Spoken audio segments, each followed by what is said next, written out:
বাংলা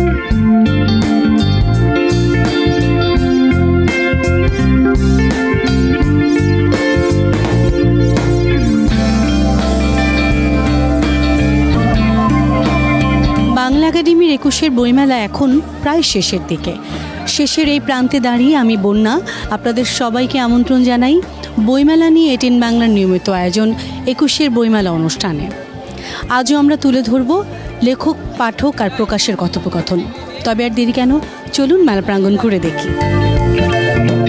রূপম সাদা মেঘ বলতে কি বুঝালেন? সাদা মেঘটা অনেকেই আমরা দেখি যে খণ্ড খণ্ড নানান জায়গায় বিচরণ করে, কিন্তু এদের যে দুঃখ, এদের একসঙ্গে রূপক মানে অর্থাৎ রূপম শব্দ থেকেই আমি একটা সংগ্রহ করছি যে বিচ্ছিন্ন সুখ দুঃখ আনন্দ আমাদের চিন্তা চেতনার সংস্কৃতি সকল কিছু একটা জায়গায় মানুষের ক্ষণিকের জন্য হলো জাগ্রত হয়। সেই জাগ্রতটাকে আমি সাহিত্যের এবং নতুন নতুন শব্দের মাধ্যমে সাহিত্যকে আমাদের বাংলা ভাষাকে সমৃদ্ধিশালী করার জন্য এই রূপম ব্যবহার করছি সাদা মেঘের আকারে।